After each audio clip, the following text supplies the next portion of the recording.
Hi നമസ്കാരം. ഞാൻ Sony Abhilash. ഭക്ഷണശാലയിലേക്ക് എല്ലാവർക്കും സ്വാഗതം. ഇന്ന് നമുക്കൊരു പൊട്ടറ്റോ റോസ്റ്റ് ഉണ്ടാക്കാം. പൊട്ടറ്റോ വരട്ടിയത് ചപ്പാത്തിക്കും ചോറിനൊക്കെ നല്ലൊരു ഡിഷാണ്. അപ്പോൾ എല്ലാവരും ട്രൈ ചെയ്ത് നോക്കണം. വീഡിയോ ഇഷ്ടപ്പെട്ടാൽ സബ്സ്ക്രൈബ് ചെയ്യാനും മറക്കരുത്. അപ്പോൾ നമുക്ക് പൊട്ടറ്റോ മസാല തയ്യാറാക്കാം. പൊട്ടറ്റോ റോസ്റ്റ് ഉണ്ടാക്കാനായി ഞാനൊരു പാത്രം അടുപ്പത്തേക്ക് വെച്ചു. കടായി ഒന്ന് ചൂടായി വന്നപ്പോഴേക്ക് അതിലേക്ക് ആവശ്യത്തിന് ഓയിൽ ഒഴിച്ചു കൊടുത്തു.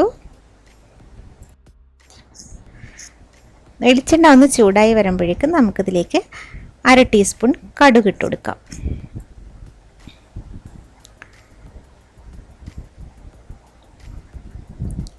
കടുക് ഒന്ന് ചൂടായി എല്ലാം പൊട്ടി വരുമ്പോഴേക്ക് നമുക്കിതിലേക്ക് ഒരു തണ്ട് കറിവേപ്പില മുറിച്ചിട്ടെടുക്കാം.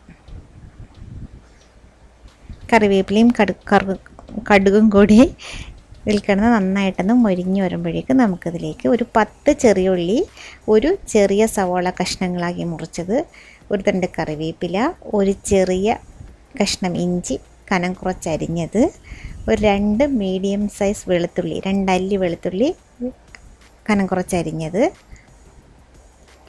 ഒരു 3-4 പച്ചമുളക്, ഒരു ചെറിയ നല്ല പഴുത്ത തക്കാളിയുടെ പകുതി, കുറച്ച് തക്കാളി കുറച്ച് മതി കേട്ടോ, ഒരു 4 മീഡിയം സൈസ് പൊട്ടറ്റോ ക്യൂബ്സായിട്ട് അരിഞ്ഞത്, കഷ്ണങ്ങളായി അരിഞ്ഞത്. ഇതെല്ലാം കൂടെ ഒരുമിച്ച് തന്നെ നമുക്ക് ഇട്ടെടുക്കാം. ഇഞ്ചി വെളുത്തുള്ളി വഴറ്റി, സവാള വഴറ്റി അങ്ങനെ വേണ്ട. ഉള്ളിയും ഇഞ്ചിയും വെളുത്തുള്ളിയും പച്ചമുളകും പൊട്ടറ്റോയും എല്ലാം കൂടി ഒരുമിച്ചിട്ട് തന്നെ നമുക്കതൊന്ന് വഴറ്റിയെടുക്കാം. ഇതിലേക്ക് ആവശ്യത്തിന് ഉപ്പ് കൂടി ഇട്ടെടുക്കാം. ഉപ്പ് കൂടി ഇട്ട് നന്നായിട്ടൊന്ന് മിക്സ് ആക്കിയിട്ട് ഇതൊന്ന് അടച്ച് വയ്ക്കുമ്പോഴേക്ക് ഇതിനകത്തുനിന്ന് വെള്ളം ഇങ്ങനെ ഊറി വന്നിട്ട് പൊട്ടറ്റോ നന്നായിട്ടൊന്ന് വഴന്ന് വരും. നന്നായിട്ടൊന്ന് മിക്സ് ആക്കിയിട്ട് നമുക്കിതൊന്ന് അടച്ച് വയ്ക്കാം.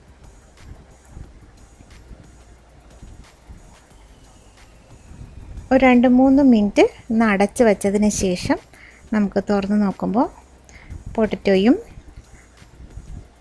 സവാളയും ചെറിയ ഉള്ളിയും പച്ചമുളകും ഇഞ്ചിയും വെളുത്തുള്ളിയും ഒക്കെ നന്നായിട്ട് വഴന്ന് വന്നിട്ടുണ്ടാവും.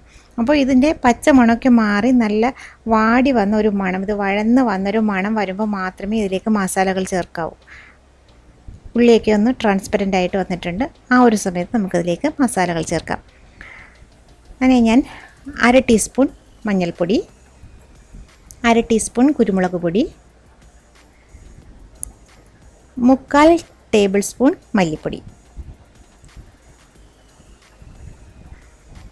ഒരു 1/2 ടേബിൾ സ്പൂൺ മുളക് പൊടി. അപ്പോൾ ഞാനിതിൽ കുറച്ച് മുളക് പൊടി ചേർത്തു. പിന്നെ ഒരു 1/4 ടീസ്പൂൺ കാശ്മീരി ചില്ലി പൗഡർ ചേർക്കുന്നുണ്ട്. അതുകൊണ്ട് തന്നെ ഞാൻ ഇച്ചിരി മുളക് പൊടി മാറ്റി വെച്ചത്. അപ്പോൾ 1/2 ടേബിൾ സ്പൂൺ മുളക് പൊടി തന്നെ വേണം ഇതിന്. ഇത്ര പൊട്ടറ്റോയ്ക്ക്, അത് പൊട്ടറ്റോയുടെ ക്വാണ്ടിറ്റി എത്രയാണോ അതിനെ നോക്കിയിട്ട് വേണം മസാലകൾ എത്രയെന്ന് ചേർക്കാൻ. അപ്പോൾ ഇങ്ങനെ മിക്സാക്കി നന്നായിട്ട് മിക്സാക്കി എടുക്കുമ്പോൾ ഈ ഒരു പാകത്തിന്, ഒരുപാട് മസാല അങ്ങ് കൂടി നിൽക്കരുത്, ഈ ഒരു പാകത്തിന് തന്നെ മതിയാകും. നന്നായിട്ടൊന്ന് മിക്സാക്കിയിട്ട് ഇതിനകത്തേക്ക് നമുക്ക് ഇച്ചിരി കാശ്മീരി ചില്ലി പൗഡർ ഞാൻ ചേർത്ത് കൊടുത്തു, ഒരു കളറിന് വേണ്ടി. 1/2 ടീസ്പൂൺ ഗരം മസാല പൊടി. ഗരം മസാല പൗഡർ വീട്ടിൽ തന്നെ പൊടിച്ചുണ്ടാക്കുന്നതായിരിക്കും നല്ലത്. ഇതിലേക്ക് 1 കപ്പ് തേങ്ങാപ്പാൽ ഒഴിക്കുന്നു. തേങ്ങാപ്പാൽ ഒരു മുറി തേങ്ങയുടെ പകുതി തേങ്ങ എടുത്തിട്ട് അതിൻ്റെ പാലാണ് ഞാൻ എടുത്തിട്ടുള്ളത്. അപ്പോൾ പൊട്ടറ്റോ എത്രയുണ്ടോ അതിനെ ഡിപ്പെൻഡ് ചെയ്ത് വേണം നിങ്ങളെടുക്കുന്ന തേങ്ങാപ്പാലിൻ്റെ അളവ് എത്രയാണെന്ന് തീരുമാനിക്കേണ്ടത്. ഒരുപാട് തേങ്ങാപ്പാൽ ഒഴിച്ചു കൊടുത്താൽ പൊട്ടറ്റോ അങ്ങ് ഒരുപാട് വെന്ത് കുഴഞ്ഞു പോകും. അപ്പോൾ നമ്മുടെ പൊട്ടറ്റോ റോസ്റ്റിനൊരു ടേസ്റ്റ് ഉണ്ടാവില്ല. അപ്പോൾ പൊട്ടറ്റോ നന്നായിട്ട് വേഗം വേണം, എന്നാൽ പൊടിഞ്ഞങ്ങ് കുഴഞ്ഞു പോകാനും പാടില്ല. അപ്പോൾ അത്രയ്ക്കും വേണ്ടിയിട്ടുള്ള തേങ്ങാപ്പാൽ ചേർക്കാവും. ചേർത്ത് ഒന്ന് അടച്ച് വയ്ക്കാം. അടച്ച് വെച്ച് 2-3 മിനിറ്റ് കഴിഞ്ഞ് തുറന്ന് നോക്കുമ്പോഴേക്കും ഇതിൻ്റെ തേങ്ങാപ്പാലൊക്കെ ഒന്ന് വറ്റി വന്നിട്ടുണ്ടാകും. പൊട്ടറ്റോസ് അത്യാവശ്യം വെന്തിട്ടുണ്ടാവും, നന്നായിട്ട് തന്നെ വെന്തിട്ടുണ്ടാവും. ഇനി നമുക്ക് നിന്ന് വരട്ടിയെടുക്കണം. ഇനി ഫ്ലെയിം ലോ ആക്കിയിട്ട് അതിലേക്ക് ഒരു തണ്ട് കറിവേപ്പില കൂടെ ചേർത്ത് നമുക്ക് നന്നായിട്ടൊന്ന് വരട്ടിയെടുക്കാം. ഇപ്പോൾ തേങ്ങാപ്പാലിൻ്റെ അളവ് കൂടിപ്പോയി, പൊട്ടറ്റോസ് ഒരുപാടങ്ങ് വെന്ത് കുഴഞ്ഞു പോയെങ്കിൽ ഇനി നിങ്ങൾ അടച്ച് വയ്ക്കാതെ തന്നെ ഇത് വരട്ടിയെടുക്കണം.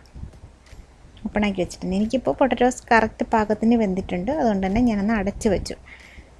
ഒരുപാടങ്ങ് കുഴഞ്ഞു പോയിട്ടില്ല. അതുകൊണ്ട് തന്നെ അടച്ച് വെച്ച് 2 മിനിറ്റ് കഴിഞ്ഞ് ഒന്നും കൂടെ തുറന്ന് നോക്കുമ്പോഴേക്ക് നന്നായിട്ട് ഒന്ന് വെള്ളമൊക്കെ വറ്റി വന്നിട്ടുണ്ട്. അതിൻ്റെ തേങ്ങാപ്പാലൊക്കെ വറ്റി വരണ്ട് വന്നിട്ടുണ്ട്. ഇനി നമുക്ക് ലോ ഫ്ലെയിമിലിട്ട് നന്നായിട്ട് വരട്ടിയെടുക്കണം. ഉരുളക്കിഴങ്ങുകളൊന്നും പൊടിഞ്ഞു പോയിട്ടുമില്ല, എന്നാൽ ഉള്ളിയൊക്കെ നന്നായിട്ട് മസാലകളൊക്കെ നന്നായിട്ട് പിടിച്ച് വെന്ത് ഉടഞ്ഞ് ചേർന്നിട്ടുണ്ട്. ഇങ്ങനെ അതാണ് ഇതിൻ്റെ പാകം എന്ന് പറയുന്നത്. നല്ലൊരു മണം വരും ഈ ഒരു സമയത്ത്. നന്നായിട്ട് ഒട്ടും തന്നെ വെള്ളത്തിൻ്റെ ഇതില്ലാതെ വരട്ടിയെടുക്കാം.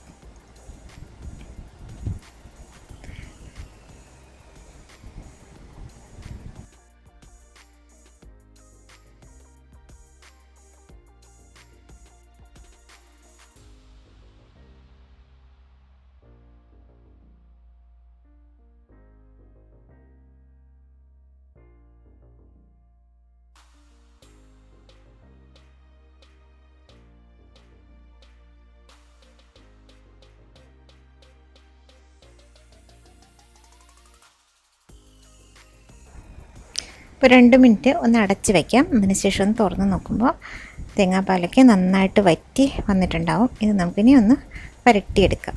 ഒന്നുകൂടി ഒന്ന് വരട്ടിയെടുക്കാം. ഉള്ളിയൊക്കെ നന്നായിട്ട് വെന്ത് ചേർന്നിട്ടുണ്ട്. എന്നാൽ പൊട്ടറ്റോ ഒന്ന് വെന്ത് പൊടിഞ്ഞു കുഴഞ്ഞു പോയിട്ടുമില്ല. എല്ലാം സെപ്പറേറ്റ് തന്നെ കിടക്കുന്നുണ്ട്. കണ്ടോ? ഇനി ഉപ്പും പുളിയും ഒക്കെ എരിവും എല്ലാം നോക്കണം. എനിക്കെല്ലാം നല്ല പാകമായിട്ട് വന്നിട്ടുണ്ട്. എല്ലാവരും ട്രൈ ചെയ്ത് നോക്കണം. ഇനി നമുക്കിതൊരു സെർവിങ് ഡിഷിലേക്ക് മാറ്റാം. അപ്പോൾ പൊട്ടറ്റോ റോസ്റ്റ് എല്ലാവർക്കും ഇഷ്ടപ്പെട്ടു എന്ന് വിചാരിക്കുന്നു. എല്ലാവരും ട്രൈ ചെയ്ത് നോക്കണം. വീഡിയോ ഇഷ്ടപ്പെട്ടാൽ കമൻറ്റ് ചെയ്യാനും ഷെയർ ചെയ്യാനും ലൈക്ക് ചെയ്യാനും മറക്കരുത്. അടുത്തൊരു റെസിപ്പിയുമായി ഞാൻ വീണ്ടും വരുന്നതാണ്. Thank you.